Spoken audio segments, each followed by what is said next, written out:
एक बुक देना तो, बाकी नहीं चाहिए और किसी का।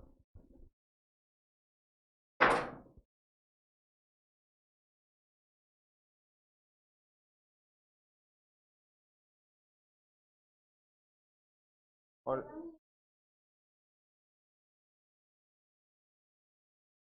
ऑनलाइन वाले ऑडियो चेक करो।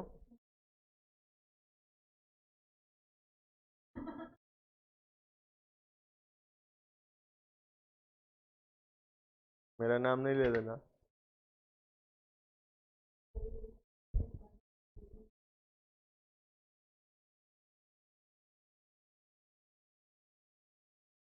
क्लियर है? ठीक है, आदर्श, राम, चिराग, उज्जवल।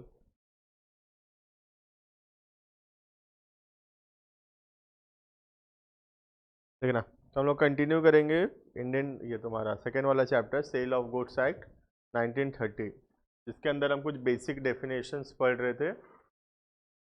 उसमें हम पिछले क्लास में ये पॉइंट नंबर 1 पढ़े थे, डेफिनेशन में बायर एंड सेलर, जिसका मतलब था कि जो एग्री किया है खरीदने के लिए उसको भी डेफिनेशन में है। तो buyer does not mean only the person who buys, but also includes the person who agrees to buy the goods। और सेलर का भी सेम था, द पर्सन हु सेल्स और agrees to sell the goods. Next, goods का definition था, क्योंकि chapter का नाम है सेल ऑफ गुड्स एक्ट, तो we must know the definition of goods. Goods का मतलब था, goods means every kind of movable property. सबसे पहला इंपॉर्टेंट बात है कि वो मूवेबल होना जरूरी है। अगर मूवेबल नहीं है तो debt is not a goods. जैसे building, land, that does not, is not included in the definition of goods because those are,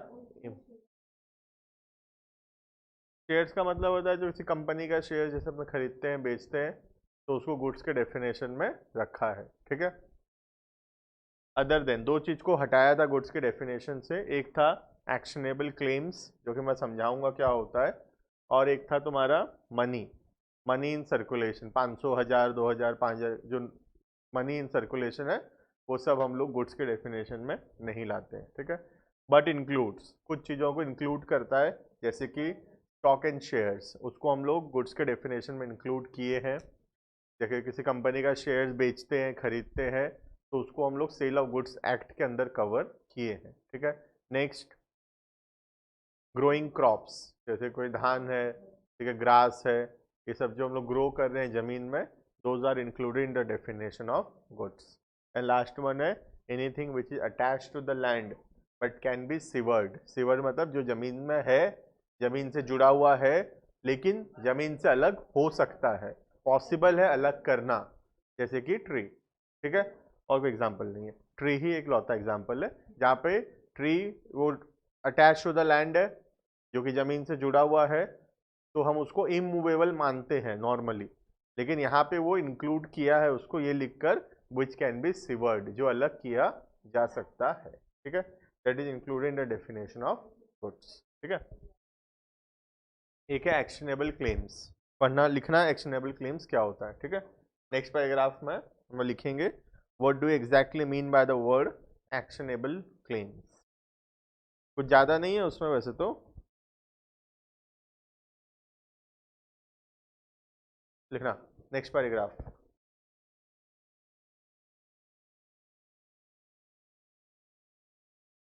actionable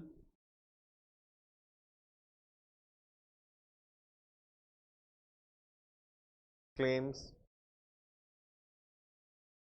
actionable claims are claims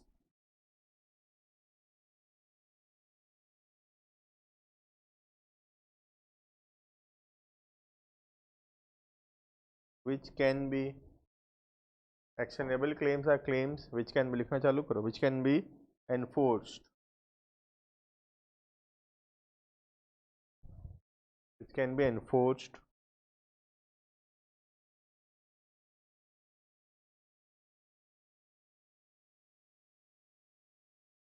only by an action or suit। तो मतलब case करना, action और suit.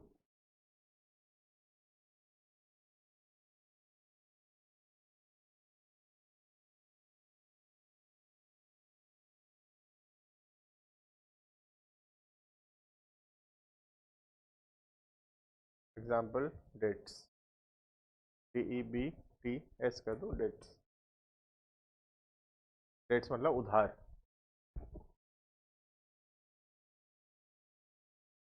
Debtor सुनो ना, debtor उससे तो है, dates, dates का डेट्स से ही तो आया है ना वर्ड डेटर, ठीक है। तो यहाँ पे बोला है कि अगर अपने को किसी से पैसा मिलने वाला है, ठीक है, ये सपोज बिजनेस है, अपने को किसी से पैसा मिलने वाला है, यूजुअली बैंक्स में होता है, ठीक है। जैसे बैंक लोन दिया है लोगों को, बहुत सारे लोगों को बैंक लोन दे रखा है, और इन लोगों से बैंक को पैसा मिलने वाला, बैंक उधार दिया है, लोन दिया है बहुत सारे लोगों को। अब बहुत बार क्या होता है, ये लोग पैसा नहीं दे रहे होते हैं, ठीक है, जैसे एनपीए हो जाता है, नॉन परफॉर्मिंग एसेट्स, जो लोग पैसा नहीं दे रहे हैं, ठीक है। तो जब ये लोग अब पैसा नहीं दे रहे हैं, तो बैंक जाएगा इनसे वसूली करने, ना, बैंक जाएगा इनसे वसूली करने, पैसा मांगने। अब बैंक क्या, बैंक के स्टाफ लोग जो हैं, बैंक के पास इतना स्टाफ नहीं है कि स्टाफ लोग बैंक का काम छोड़कर जाए लोगों से घूम घूम के वसूली करें, क्योंकि तुम जाओगे बोलेगा आज नहीं कल आना, जा, फिर तुमको कल जाना पड़ेगा। तो वो बैंक के लिए पॉसिबल नहीं होता है टाइम्स कि बैंक जाए खुद से और एक एक जगह गांव गांव जा जाकर एक एक आदमी से जाके वसूली करे बैंक से पैसा। That is practically not possible. Bank के स्टाफ लोग वो करना भी नहीं चाहते। क्या क्या?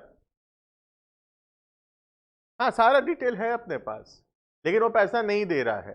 रियल लाइफ में सोचो, तुम मुझसे पैसा लियो, मैं सब कुछ जानता हूँ, तुम घर का है, पापा कौन, क्या कहते हैं, मम्मी, सब कुछ पता है मुझे, लेकिन पैसा नहीं दे रही है पूर्वी, तो क्या कर सकते हैं? रोज जाते हैं पूर्वी के पास, पैसा दो बोलते हैं, पूर्वी बोलते हैं आज नहीं सर कल आना जाओ, तो फिर हम कल जाते हैं, फिर पैसा मांगते हैं। तो बैंक कितना दिन ऐसे जाएगा बार बार और बार बार उनसे पैसा मांगेगा? डिटेल सारा है अपने पास, लेकिन जब वो वसूली करना प्रैक्टिकली पॉसिबल नहीं होता है, तो बैंक क्या करता है, अपने उधार को बेच देता है। उधार बेच देता है बैंक, इसको बोलते हैं रिस्ट्रक्चरिंग करना, ठीक है।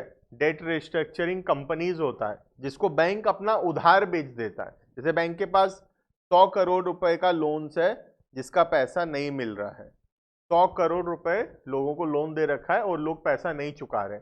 इनके पास किसी का एसेट भी है, किसी का एसेट नहीं भी है, सब टाइप के लोन्स हैं इसमें।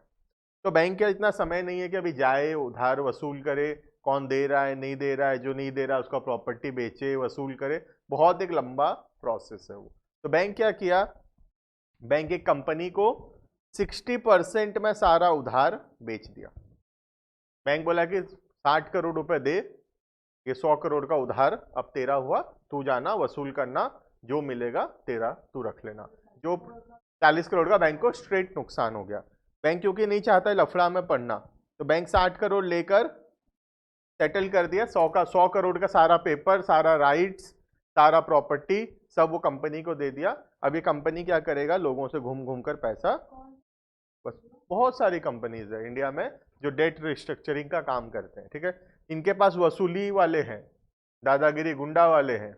रियल लाइफ में बता रहा हूँ, बैंक के एम्प्लॉयज लोग जाते हैं सूट बूट पहन के, गांव वाले मार पीट के भगा देते हैं उनको, ठीक है। लेकिन ये जो थोड़े गुंडे टाइप के लोग जाएंगे कंपनी से पैसा वसूली करने, तो अब ये लोग फिर पैसा देने से जल्दी से उतना मना नहीं कर पाएंगे। रियल लाइफ में इसको इस तरह जैसे भी लेके आएंगे, हमको हमारा कंसर्न वो नहीं है कि लोग पैसा लाए नहीं लाए, हमारा कंसर्न ये है कि बैंक जो डेट्स बेचा, बैंक उधार बेचा कि नहीं अपना, तो उधार बिक सकता है, इतना समझ में आया।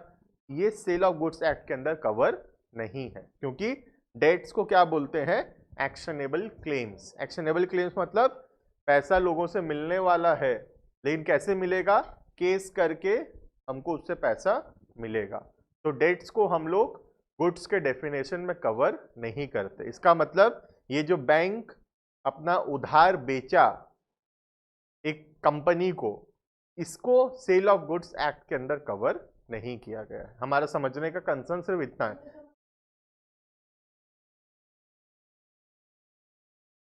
ठीक है, ये क्लियर है, इसको हटाओ। ऑनलाइन वाले क्लियर है इतना? एक्शनेबल क्लेम्स का मतलब उधार, और उधार को गुड्स के डेफिनेशन में नहीं रखा गया है, ठीक है। क्यों? क्योंकि उसके लिए एक अलग एक्ट है पूरा, तो जब उसके लिए अलग एक्ट है तो वहां कवर हो रहा है, तो सेल ऑफ गुड्स एक्ट के अंदर फिर क्या करेगा, इसलिए यहां से हटाया गया ताकि उस एक्ट में वो कवर हो। क्लियर है? ठीक है। और रियल लाइफ में ये होता ही है, जो भी उधार तुम बैंक से लेते हो, बाद में बैंक वो उधार बेच देता है और फिर बहुत सारे अलग अलग कंपनीज तुमसे पैसा वसूल करने आएंगे। ठीक है। बैंक के पास इतना टाइम नहीं है कि बैंक जा जाके लोगों से एक एक पैसा वसूल करे। ठीक है। क्लियर है इतना? तो दो चीज को एक्सक्लूड किया है, एक्शनेबल क्लेम्स एंड मनी। ठीक है। और मूवेबल का मतलब बताया ना, मूवेबल का मतलब क्या डाउट है बताओ? क्लियर है? गुड्स का डेफिनेशन ऑनलाइन, आदर्श, चिराग, राम, उज्जवल, ये श्याम कहाँ गया? एक ही आईडी में हो क्या?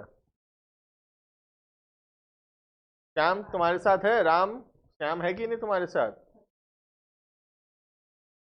हाँ सर है। ठीक। एक का नेट में वसूल कर दे रहे हो ना? ठीक है। चलो इसके अंदर हेडिंग करना, अभी गुड्स ही चल रहा है। ठीक है। गुड्स के अंदर हेडिंग करना क्लासिफिकेशन ऑफ गुड्स। डेस्कटॉप में क्लास कर रहे हो? ठीक है। लिखना हेडिंग करना क्लासिफिकेशन ऑफ गुड्स। तुम लोग आ क्यों नहीं रहे हो? राम श्याम, लाइव क्लास आओ ना, मैथ्स में थोड़ा ज़्यादा अच्छे से होगा मैथ्स अगर लाइव आओगे तो। राम श्याम तुम्हारा मैथ्स था ना 12th में इनका? हाँ था, फिर भी आओगे तो ज़्यादा अच्छा होगा। 7 जुलाई के बाद आएंगे। क्या है 7 जुलाई का बर्थडे? अच्छा कहीं जा रखे हो क्या?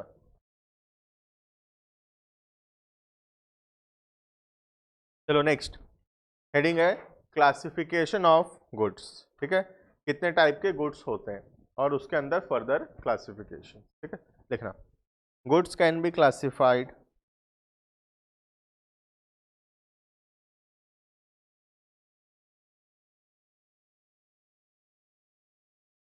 goods can be classified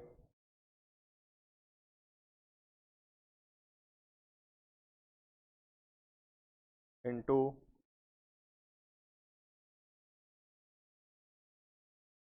following types. Goods can be classified into following types. Point number 1,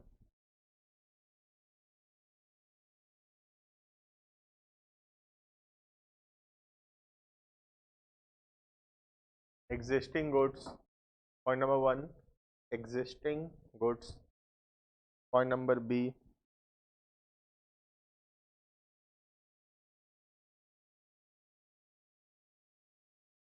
future goods. Point number 1, existing goods. Point number 2, future goods. And point number C, contingent goods. Point number 1, existing. Point number 2, future. And point number 3, contingent goods. ठीक है। फिर existing के अंदर कुछ further classifications है, वो हम देखेंगे थोड़ी देर में। ठीक है। वो समझने से पहले हम क्लासिफिकेशन ऑफ गुड्स तब तक नहीं समझ सकते जब तक हम कुछ बेसिक वर्ड्स का मतलब ना जान लें। ठीक है। और तब तक क्लासिफिकेशन ऑफ गुड्स 100% समझ में नहीं आएगा। कुछ वर्ड्स हैं जैसे कि एक होता है सेल। ठीक है। ये वाला सेल नहीं है, ये SELL वाला, SALE। ठीक है। एक होता है सेल, एक होता है एग्रीमेंट टू सेल। ठीक है। पहला होता है सेल, दूसरा होता है एग्रीमेंट टू सेल, और एक वर्ड होता है कॉन्ट्रैक्ट ऑफ सेल। ठीक है। ये 3 वर्ड का मतलब समझना पड़ेगा अगर हमको समझना है ठीक से एकदम क्लासिफिकेशन ऑफ गुड्स। हाँ नहीं, एग्रीमेंट टू सेल में ये वाला सेल SELL। ठीक है। तो sale, agreement to sell and contract of sale. ठीक है। 3 वर्ड्स है जिसका मतलब हमको क्लियरली पता होना चाहिए ताकि हम कहाँ पे कौन सा वर्ड यूज होगा वो बता पाए। ठीक है। टाइप्स ऑफ गुड्स का जब हम नोट्स लिखेंगे कहीं वर्ड यूज होगा सेल, कहीं वर्ड यूज होगा एग्रीमेंट टू सेल, और कहीं वर्ड यूज होगा कॉन्ट्रैक्ट ऑफ सेल। तो हमको समझना है कि तीनों का मतलब क्या है। ठीक है, सेल का मतलब होता है बेचना। आज सामान बेचे, ठीक है, सामान आज ही बेच दिए, प्रॉपर्टी मतलब ओनरशिप ट्रांसफर हो गया ए से बी के पास, ओनरशिप आज ही ट्रांसफर हो गया। ठीक है, प्रॉपर्टी सामान आज ही बेच दिए, पैसा भले आज मिले या बाद में मिलेगा, पैसा से फर्क नहीं पड़ता। हम हमेशा अकाउंट्स में बेसिक लॉ हमेशा देखें कि पैसे से फर्क नहीं पड़ता, तो यहाँ पे भी सेम है कि पैसा से फर्क नहीं पड़ता, भले पैसा मिला हो ना मिला हो, एडवांस में मिला हो, कुछ से फर्क नहीं पड़ता। ठीक है, अगर आज हम लोग अगर सामान बेच दिए हैं, आज ओनरशिप अगर ट्रांसफर कर दिए हैं, तो फिर इसको बोलते हैं सेल। समझ में आ रहा है सेल का मतलब? एग्रीमेंट टू सेल, नाम से पता चल रहा है आज खाली एग्रीमेंट हुआ है कि ए बी को सामान बेचेगा, अभी बेचा नहीं है ए बी को सामान, खाली एक एग्रीमेंट किए हैं, एग्री किए हैं। ए बोला है कि हाँ मैं तेरे को सामान बेचूंगा, बी बोला है हाँ मैं तेरे से सामान खरीदूंगा, लेकिन अभी ये लोग कब बेचेंगे? फ्यूचर में बेचेंगे, 5 दिन 10 दिन 20 दिन 50 दिन 2 महीना 4 महीना बाद ये लोग सामान बेचेंगे। आज बेचे नहीं है, आज सिर्फ क्या किए हैं, आज आपस में सिर्फ एक एग्रीमेंट हुआ है कि डिसाइड किए हैं कि मैं तेरे को सामान बेचूंगा, इसको बोलते हैं एग्रीमेंट टू सेल। ठीक है, तो सेल मतलब सामान आज का आज बेच देना, that is known as sale, पैसे से फर्क नहीं पड़ता है। दूसरा एग्रीमेंट टू सेल का मतलब है फ्यूचर में सामान बेचेंगे, आज खाली एग्रीमेंट किए हैं कि we will sell in future, that is known as agreement to sell. ठीक है, और कॉन्ट्रैक्ट ऑफ सेल क्या होता है? दोनों को मिलाकर, sale and agreement to sell, दोनों को मिला के क्या बोलते हैं? Contract of sale. तो जब भी मैं वर्ड यूज करूंगा नोट्स में कॉन्ट्रैक्ट ऑफ सेल, इसका मतलब है इसमें सेल भी हो सकता है या फिर एग्रीमेंट टू सेल भी हो सकता है। ठीक है, जब मैं वर्ड यूज करूंगा सेल, इसका मतलब है सामान आज ही बेच दिए हैं, ओनरशिप ट्रांसफर हो गया है। और जब वर्ड यूज करेंगे एग्रीमेंट टू सेल, इसका मतलब है आज खाली डिसाइड हुआ है कि फ्यूचर में सामान बेचेंगे। Clear? Sale, agreement to sell, contract of sale. Sale सामान बेच देना आज ही, एग्रीमेंट टू सेल डिसाइड करना है कि फ्यूचर में बेचेंगे, contract of sale includes both sale as well as agreement to sell. Contract of sale जब लिखा होगा तो उसका मतलब है कि इस केस में दोनों हो सकता है, हम चाहे तो सेल भी कर सकते हैं ये गुड्स को हम, हाँ किसी में खाली सेल भी हो सकता है, खाली एग्रीमेंट टू सेल भी हो सकता है, या फिर दोनों हो सकता है, दोनों होने से हम बोलेंगे कॉन्ट्रैक्ट ऑफ सेल। ठीक है, क्लियर है? ऑनलाइन आगे चल के हम ये पढ़ने वाले हैं, 2 पेज बाद ही दिया है वैसे वो, सेल एग्रीमेंट टू सेल। ठीक है, 2 पेज बाद दे रखा है, यहाँ डेफिनेशन खत्म हुआ है उसके बाद दे रखा है, लेकिन वो थोड़ा एडवांस में बता दिया हूँ तुमको अभी, ताकि काम में आए यहाँ पे पढ़ने के लिए।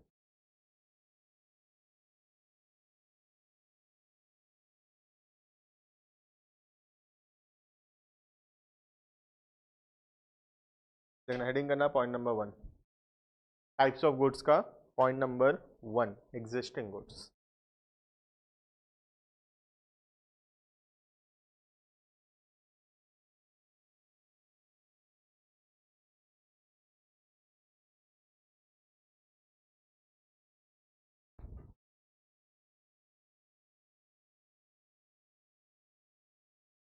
Point number 1, the heading is existing goods.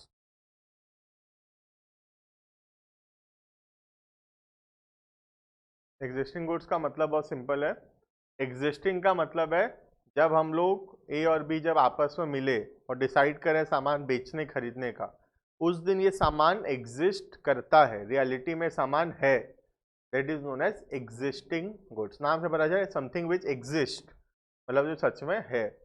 और फ्यूचर गुड्स मतलब जिस दिन हम लोग मिले बात करें कि हम सामान बेचेंगे, उस दिन वो गुड्स एग्जिस्ट नहीं करता है, वो गुड्स फ्यूचर में एग्जिस्ट करेगा।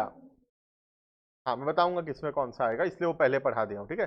फ्यूचर गुड्स मतलब वो सामान जो आज एग्जिस्ट नहीं करता है लेकिन फ्यूचर में एग्जिस्ट करेगा और हम उसको फिर बेचेंगे। जैसे कि फॉर एग्जांपल कोई भी ग्रोइंग क्रॉप्स ले लो। आज मैं एग्जांपल लिया कि मैं 10 किलो मैंगोज बेचूंगा, या तो 10 किलो मैंगोज मेरे पास है मैं उसको बेच दूं, दैट इज एग्जिस्टिंग गुड्स, या फिर 10 किलो मैंगोज मैं उगाऊंगा, ग्रो करूंगा, फिर उसको लाकर मार्केट में बेचूंगा या मार्केट में तुमको दूंगा, that will be a future goods. मतलब जिस दिन ए और बी डिसाइड कर रहे हैं उस दिन वो गुड्स एग्जिस्ट नहीं करता है, उसको बोलते हैं फ्यूचर गुड्स। वो गुड्स फ्यूचर में एग्जिस्ट करेगा, फ्यूचर में प्रोड्यूस होगा, फ्यूचर में मैन्युफैक्चर होगा और फिर हम उसको बेचेंगे, ठीक है। जैसे मैं कोई एक फर्नीचर दुकान गया और बोला कि मेरे को 10 तो बेंच टेबल चाहिए क्लासरूम के लिए, उसके बाद बेंच टेबल बना हुआ नहीं है, बोला कि ठीक है सर 5 दिन में मैं बेंच टेबल दे दूंगा। वो क्या है? फ्यूचर गुड्स है। आज उसके पास गुड्स है नहीं लेकिन वो बना देगा गुड्स और 5 दिन बाद गुड्स को डिलीवर कर देगा। समझ में आ रहा है? तो एग्जिस्ट कंटिंजेंट को छोड़ दो एक बार, वो अलग ही टॉपिक है, बाद में देखेंगे उसको। एग्जिस्टिंग मतलब जो गुड्स एग्जिस्ट करता है on the date of contract, sale करते समय एग्जिस्ट करता है वो सामान, that is existing goods. Future goods मतलब वो सामान जो एग्जिस्ट नहीं करता है लेकिन फ्यूचर में एग्जिस्ट करेगा, फ्यूचर में मैन्युफैक्चर होगा, प्रोड्यूस होगा और फिर आगे सेल करेगा जाएगा, ठीक है। अब मुझे बताओ तुम, एग्जिस्टिंग गुड्स के लिए सेल हो सकता है, एग्रीमेंट टू सेल हो सकता है, या बोथ हो सकता है? बताओ क्या हो सकता है? बोथ हो सकता है। मेरे पास 10 किलो आम है अभी, या तो मैं हाथों हाथ अभी का अभी बेच दूं आम, मैं बोला कि 10 किलो मैंगोज दे दिया, अपना पैसा ले लिया, दिस इज सेल। मैं एग्रीमेंट कर लिया कि कल मैं तुमको ये मैंगोज बेचूंगा, तो this is agreement to sell. कल गुड्स कल तो फ्यूचर है, वो नहीं बोल रहा मैं बोल रहा हूँ कि गुड्स आज एग्जिस्ट करता है कि नहीं, गुड्स है कि नहीं, देखो गुड्स देखो, ठीक है। गुड्स मैंगोज तो मेरे पास है ही ना, मैंगोज ग्रो करके नहीं बेचने वाला हूँ, मैंगोज मेरे पास है, मैं आज नहीं बेचूंगा मैंगोज, मैं कल दूंगा तुमको, कल तुमको सेल करूंगा।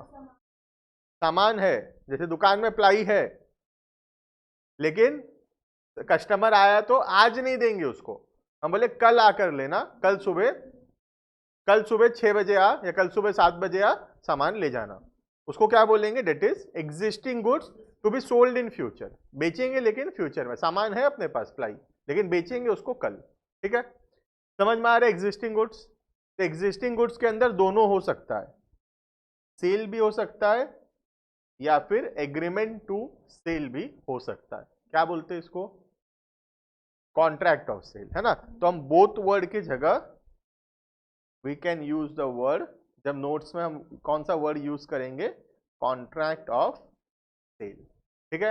तो in case of existing goods there will be a contract of sale, मतलब सेल भी हो सकता है, एग्रीमेंट टू सेल भी हो सकता है, ठीक है। लेकिन in case of a future goods can there be a cell?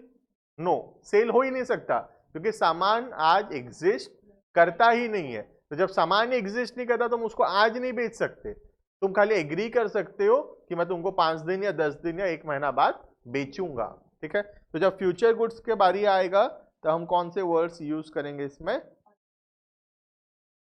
Agreement to, clear है। तो in case of existing goods there can be a contract of sale, contract of sale word use होगा उसमें। लेकिन in case of a future goods we will use the word agreement to sell, ठीक है। आगे चल के बहुत detail में ये है, वैसे कोर्स में इसी चैप्टर में ही है। अभी 2 क्लास बाद हम 1 क्लास 2 क्लास बाद पहुंच भी जाएंगे हम। लिखना हेडिंग है एग्जिस्टिंग गुड्स।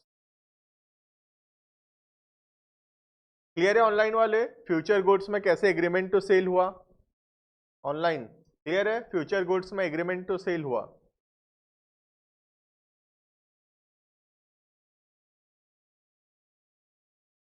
क्लियर, चलो लिखना point number A, existing goods.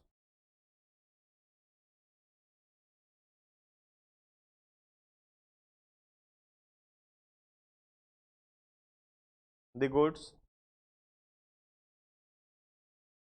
which are in existence, the goods which are in existence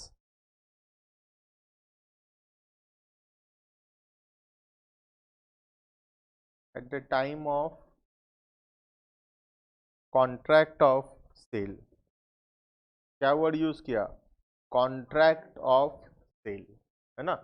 तो हम तो इतना ही पता होता तो हम तो कभी ध्यान भी नहीं देते कि कॉन्ट्रैक्ट ऑफ सेल लिखा हुआ है कि एग्रीमेंट ऑफ सेल लिखा हुआ है ना, लेकिन बहुत बड़ा डिफरेंस है दोनों में, कॉन्ट्रैक्ट ऑफ सेल में एंड एग्रीमेंट टू सेल में, तीनों में बहुत डिफरेंस है, ठीक है? The goods which are in existence at the time of contract of cell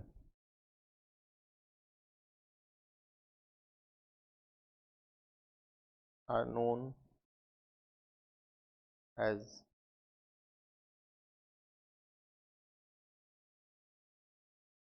existing goods, are known as existing goods, को अपने बोलते हैं existing goods, जो exist करता है, जो सामान हमारे पास है on the date of contract of sale. Contract of sale मतलब या तो हम सेल कर रहे हैं उस दिन या फिर एग्री कर रहे हैं कि फ्यूचर में सेल करेंगे, दोनों ही केस में सामान अगर हमारे पास है तो उस सामान को हम बोलते हैं एग्जिस्टिंग गुड्स, ठीक है? Next, full stop. Existing goods में B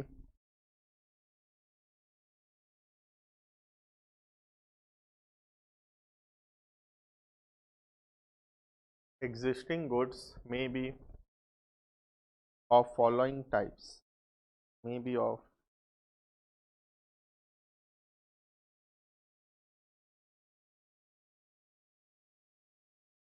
existing goods may be of following types. Point number 1, 3 है इसके अंदर, ठीक है? Point number 1, specific goods.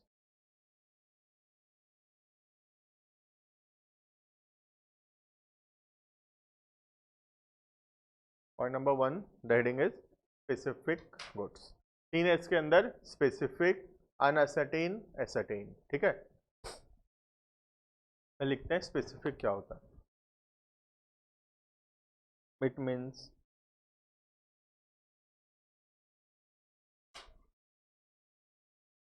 goods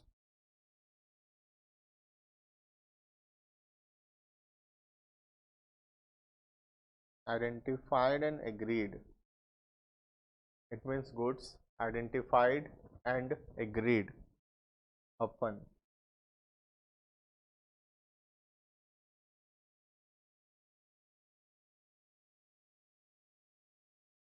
at the time of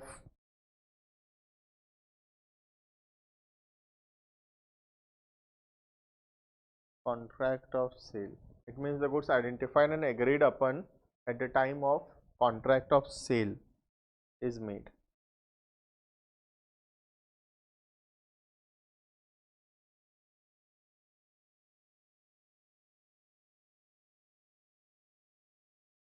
ठीक है? तो स्पेसिफिक गुड्स कोई खास से अलग नहीं होता है। स्पेसिफिक गुड्स का मतलब सिर्फ इतना है, something which is specific. Specific मतलब क्या होता है? What do you mean by specific in English?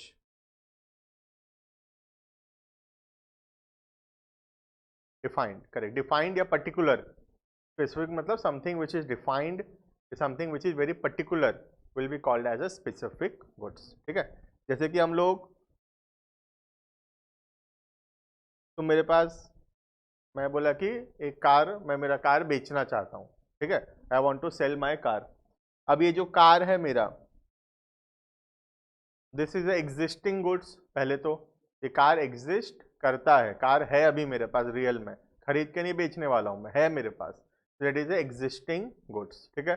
उसके बाद car is a very particular, या उसको हम आइडेंटिफाई कर सकते हैं कि हाँ ये वाला कार अपने बेचने वाले हैं, तो दैट इज अ स्पेसिफिक, मतलब समथिंग विच इज डिफाइंड या वेरी पर्टिकुलर कि ये वाला कार हम लोग बेचने वाले हैं। गाड़ी नंबर है OD17, ऐसे करके ये कार हम लोग बेचने वाले हैं। तो ये पर्टिकुलर है, डिफाइंड है और एग्जिस्ट करता है on the date of contract, ठीक है? उसको बोलते हैं हम लोग स्पेसिफिक गुड्स, मतलब वो सामान जो बहुत पर्टिकुलर है और वो सामान हमारे पास है और हम उसको बेचने का कॉन्ट्रैक्ट कर रहे हैं, ठीक है। तो जब अपने एग्री कर रहे हैं, ए बोल रहा है कि I want to sell my car, तो वो बहुत पर्टिकुलर है।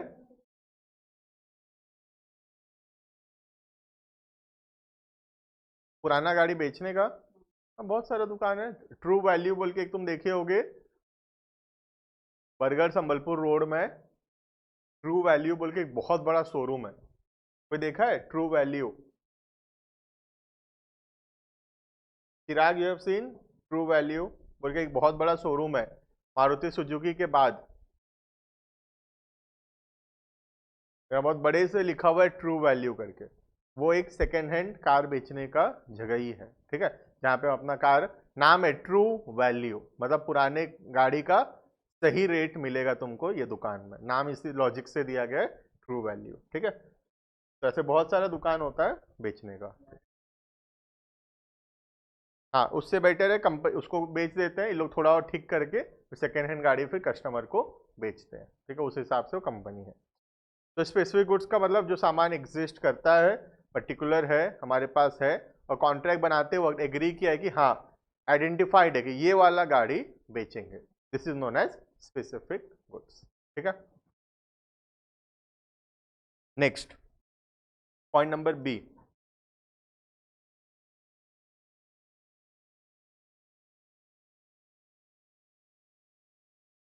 Point number B, uncertain goods. सही, पहले अनएसर्टेन पढ़े। Point number B, uncertain goods, ठीक है,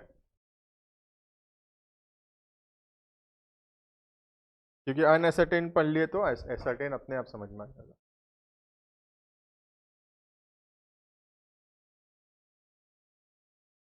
ठीक है, एसर्टेन का मतलब होता है एक लॉट में से कुछ एक चीज निकालना, और अनएसर्टेन का मतलब अभी वो अलग नहीं किया गया है। जैसे कि सपोज तुम एक होंडा शोरूम में गए, ठीक है, होंडा शोरूम में गए एक स्कूटी खरीदने, एक एक्टिवा खरीदने, ठीक है।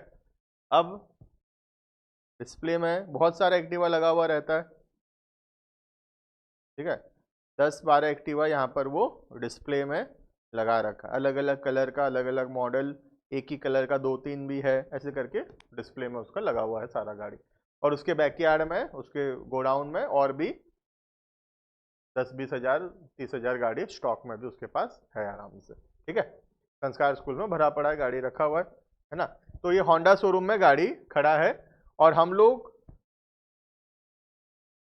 कॉन्ट्रैक्ट किए कि हम लोग एक एक्टिवा खरीदेंगे, ठीक है। एक्टिवा अभी हम खरीदने गए हैं, शोरूम में घुसे, हम एक एक्टिवा खरीदने वाले हैं। हम बात कर लिए कि एक्टिवा हम लोग खरीदना चाहते हैं, वो रेट बता दिया कि 80,000 का गाड़ी है, और हम एग्री कर गए कि अपने अभी गाड़ी खरीदेंगे 80,000 का, ठीक है।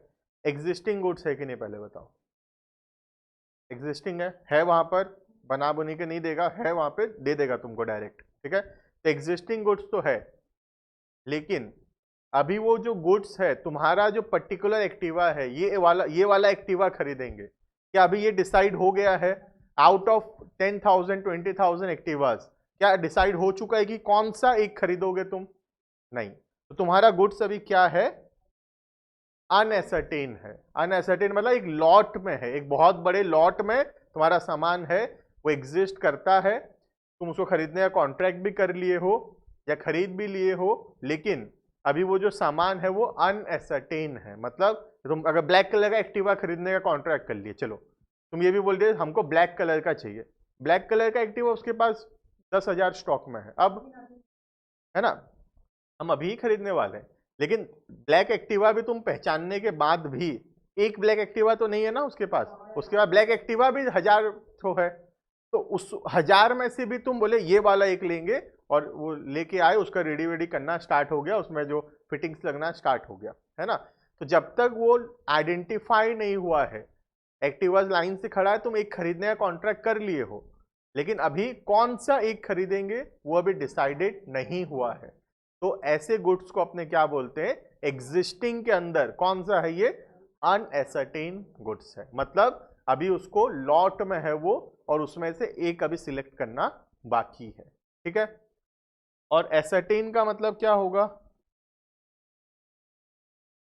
जब एक चूज कर चुके हैं, है ना, इसीलिए एसर्टेन बाद में पढ़े। अनएसर्टेन में से अगर एक चूज कर लिए तो वो क्या बन जाएगा, that will become an ascertain goods. Very good, ascertain बताने वाला था, ascertain goods becomes a specific goods also. ठीक है, तो जब एक अनएसर्टेन में से हम एक निकाल के चूज कर लिए कि हाँ ये वाला अपने खरीदेंगे, that becomes a ascertain goods, और we can say that becomes a specific goods. ठीक है, ये एग्जाम का क्वेश्चन है। अनएसर्टेन गुड्स जब एसर्टेन हो जाता है, what it becomes a specific goods. ठीक है, एग्जाम क्वेश्चन है ये। क्लियर है? ऑनलाइन, ऑनलाइन वाले क्लियर है ये?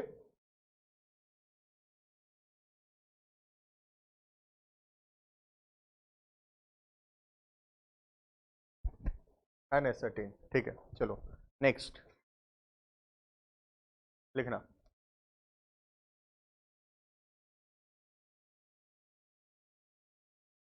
उनको पता नहीं होगा शायद, मैं जितना अकाउंट्स नहीं पढ़ाया हूँ आज तो उससे ज्यादा लॉ पढ़ाया हूँ, क्योंकि हम अकाउंट्स तो तुम देखे होगे, मैं बरगढ़ आया तो मैं फिर अकाउंट्स पढ़ा रहा था, लेकिन उससे पहले तो मैं भुवनेश्वर में था, और भुवनेश्वर में I was a law teacher, है ना, तो सबसे ज्यादा मैं लॉ ही पढ़ाया हूँ।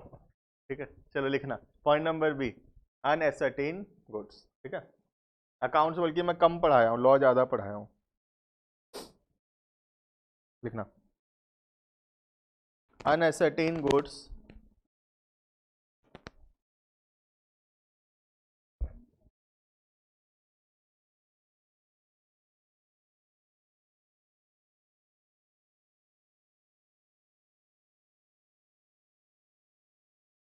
unascertain goods are the goods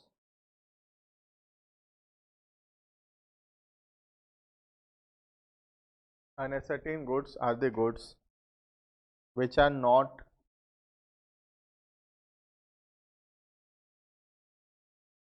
specifically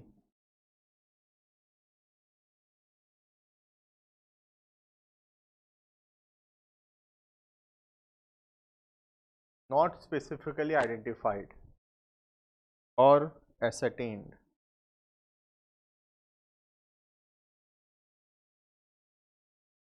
not specifically identified or ascertained at the time of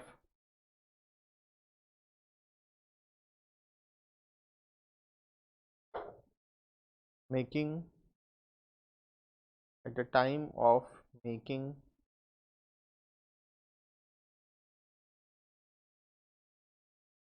of the contract, at the time of making of the contract.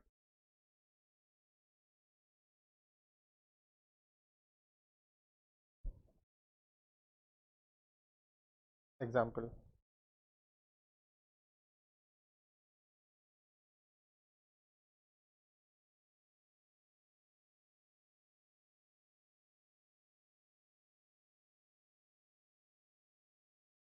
if A agrees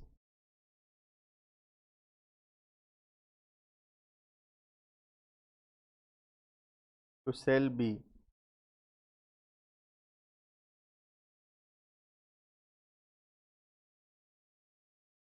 one car out of comma दो तो और क्या, one car out of, if A agrees to sell B one car out of 100 cars,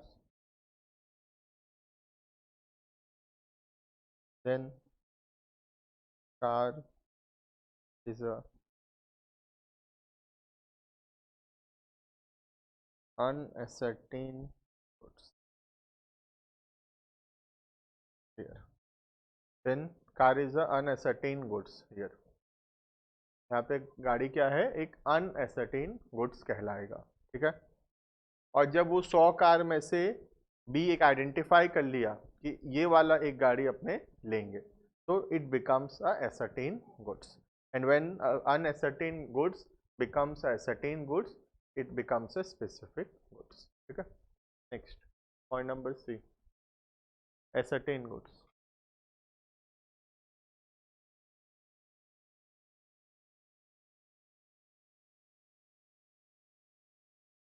अनएसर्टेन और ये ascertain है, यू एंड कम है इसमें। नेक्स्ट,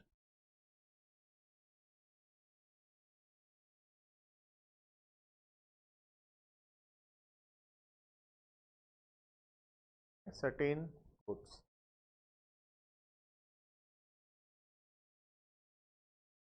लिखना।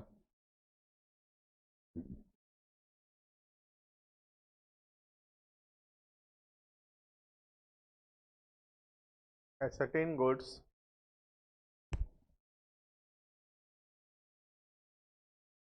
are identified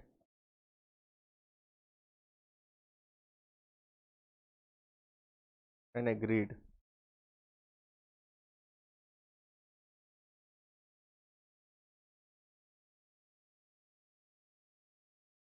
out of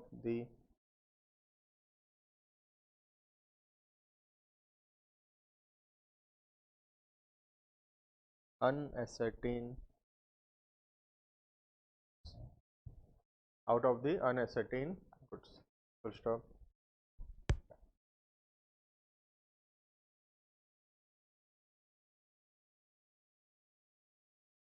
When goods are ascertained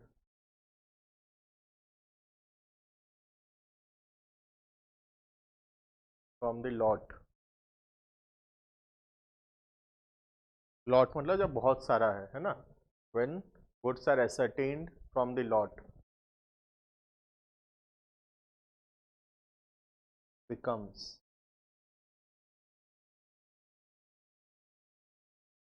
ascertained goods और स्पेसिफिक, तो हम उसको स्पेसिफिक गुड्स भी बोल सकते हैं।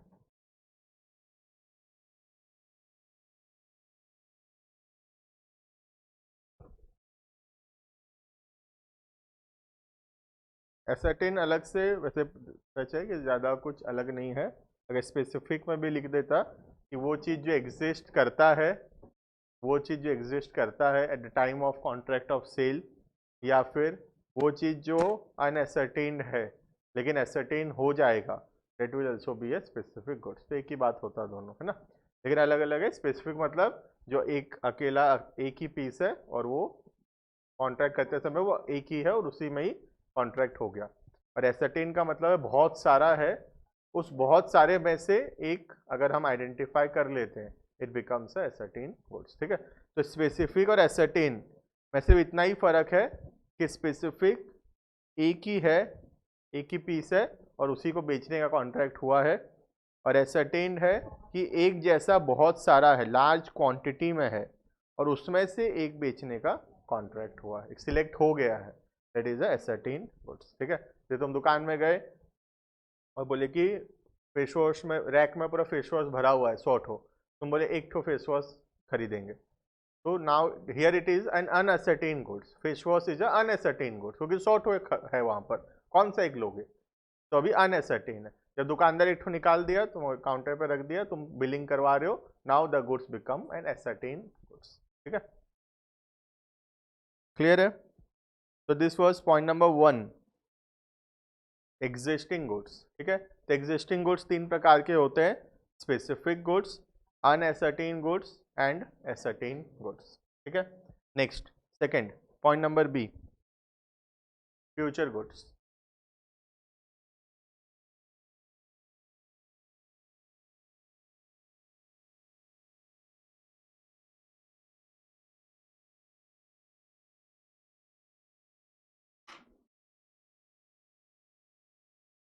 Point number B, the heading is future goods, जो कि ऐसे तो डेफिनेशन के हिसाब से तो बहुत आसान है कि वो गुड्स जो अभी एग्जिस्ट नहीं करता है, लेकिन आज कॉन्ट्रैक्ट कर लिए हैं, आज एग्रीमेंट कर लिए हैं, एग्रीमेंट टू सेल कर लिए आज, और फ्यूचर में वो एग्जिस्ट करेगा और फिर फ्यूचर में हम उसको बेचेंगे। ठीक है,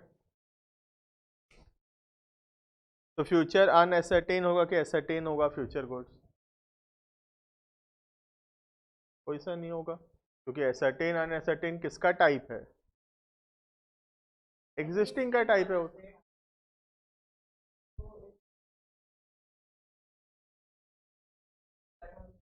वो अलग बात है, गुड्स में दोनों नहीं होगा, वो अनएसर्टेन भी नहीं है कि एसर्टेन भी नहीं है, क्योंकि वो तो एग्जिस्टिंग का टाइप्स है, स्पेसिफिक एसर्टेन अनएसर्टेन वो सब स्पेसिफिक का टाइप है। फ्यूचर में कोई और टाइप है ही नहीं, ठीक है। तो फ्यूचर एसर्टेन अनएसर्टेन ये सब कुछ नहीं है। फ्यूचर सिर्फ जो चीज एग्जिस्ट आज नहीं करता लेकिन फ्यूचर में एग्जिस्ट करेगा, ठीक है। जैसे आज हम कोई चीज बेचने का कॉन्ट्रैक्ट कर लिए लेकिन वो चीज हमारे पास आज है ही नहीं, तो या तो हम उसको प्रोड्यूस करेंगे, मैन्युफैक्चर करेंगे और उसको बेचेंगे, या किसी से खरीदेंगे और फिर आगे उसको हम बेचेंगे, तो वो गुड्स को अपने बोलते हैं फ्यूचर गुड्स, ठीक है। जनरली किस में होता है? क्रॉप्स में होता है, ग्रोइंग क्रॉप्स जो हम लिखे ना गुड्स का डेफिनेशन में, उसमें होता है जनरली फ्यूचर गुड्स। और बाकी चीज़ों में भी हो सकता है। क्या चीज़? हाँ, रेस्टोरेंट में खाना जाना इज ऑल्सो हुआ। हाँ, क्यों नहीं होगा? जब हम लोग सपोज एक कोल्ड ड्रिंक ऑर्डर कर रहे हैं तो वो स्पेसिफिक गुड्स है, क्योंकि कोल्ड ड्रिंक है सिर्फ तुमको ला कर देगा, ठीक है। लेकिन जब मसाला कोल्ड ड्रिंक ऑर्डर कर रहे हैं तो मसाला कोल्ड ड्रिंक उसके पास है नहीं, मसाला कोल्ड ड्रिंक वो बनाएगा तो तुमको ला कर देगा, है ना। तो नॉर्मल कोल्ड ड्रिंक एक कैन ऑर्डर करना इज एग्जिस्टिंग गुड्स, लेकिन एक मसाला कोल्ड ड्रिंक ऑर्डर करना will be a future goods. Simple है ना। देखना, कोई मसाला कोल्ड ड्रिंक बना के रख रखा है तो that will be again an existing goods, लेकिन ऐसा कम चांसेस है कि कोई मसाला कोल्ड ड्रिंक बना कर रखा है पिलाने के लिए। लिखना फ्यूचर गुड्स, इट मीन्स, लिखो it means goods to be manufactured, goods to be manufactured, बनाना, हाँ वही तो है, एक ही बात है, मैन्युफैक्चर और प्रोड्यूस्ड और एक्वायर्ड। एक्वायर्ड भी तो आएगा, बनाना थोड़ी जरूरी है, किसी से खरीद के भी बेच सकता हूँ मैं, ठीक है। तो the goods to be manufactured, produced और acquired by the seller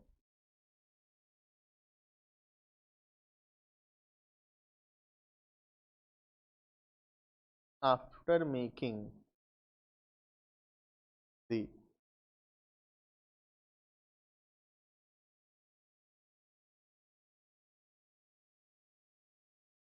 agreement to sell, ठीक है।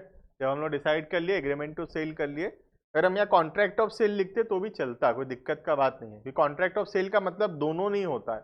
कॉन्ट्रैक्ट ऑफ सेल का मतलब या तो उसमें सेल भी हो सकता है या एग्रीमेंट टू सेल भी हो सकता है, दोनों में से कुछ भी हो सकता है, दोनों होना जरूरी नहीं है। जैसे एग्जिस्टिंग गुड्स में भी दोनों थोड़ी है, दोनों में से कुछ भी हो सकता है, ठीक है। तो अगर यहाँ पर हम लोग फ्यूचर गुड्स में कॉन्ट्रैक्ट ऑफ सेल लिखते तो भी कॉन्ट्रैक्ट ऑफ सेल का कौन सा पार्ट हम समझेंगे? सिर्फ एग्रीमेंट टू सेल वाला पार्ट समझेंगे, सेल वाला पार्ट नहीं हो सकता इसमें, ठीक है।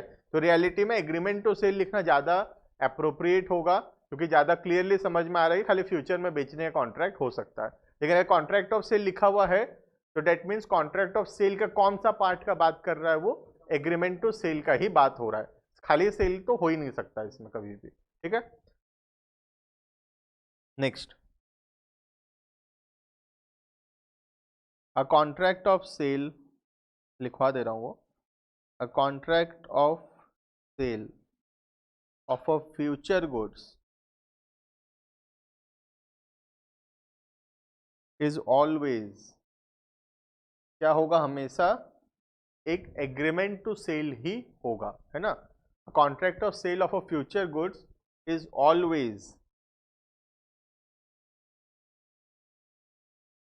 एन एग्रीमेंट टू सेल, ठीक है।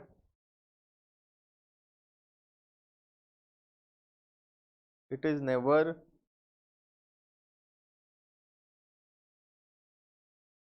N actual cell,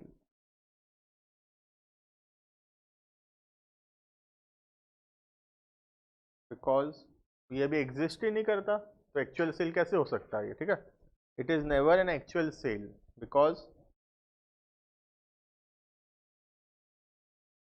it does not exist, अभी वो एग्जिस्ट ही नहीं करता, तो है ना क्या, हाँ सेलर के पास ही नहीं है अभी, तो जो चीज़ हमारे पास है ही नहीं वो हम कैसे बेच सकते हैं, है ना। हम खाली उसको बेचने का एग्रीमेंट कर सकते हैं कि फ्यूचर में बेचेंगे, ठीक है।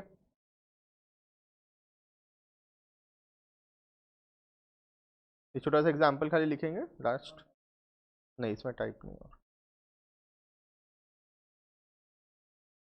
लिखना एग्जाम्पल।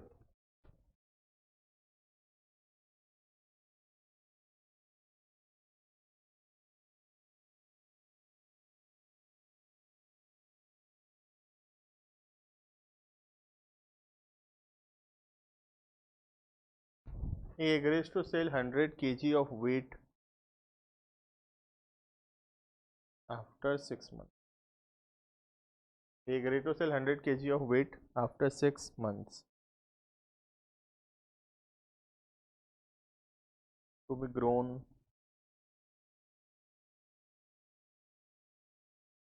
in his land. ये अपनी ज़मीन में 100 kg वीट उगाएगा और उसको फिर आगे बेचेगा 6 महीना बाद।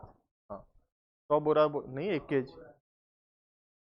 वही तो 50 किलो का एक बोरा होता है नॉर्मली, 50 किलो का एक बोरा, तो 2 बोरा हुआ ये, ठीक है। हियर वीट इज अ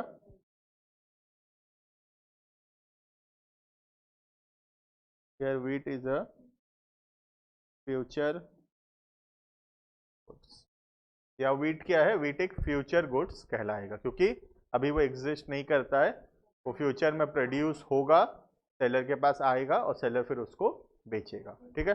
लेकिन जरूरी नहीं प्रोड्यूस करना, तीनों था, प्रोड्यूस, मैन्युफैक्चर या फिर एक्वायर्ड, तीनों में ही हो सकता है वो। क्लियर, इतना रुकेंगे यहाँ पर, कंटिजेंट अलग टॉपिक है, नेक्स्ट क्लास में पढ़ेंगे।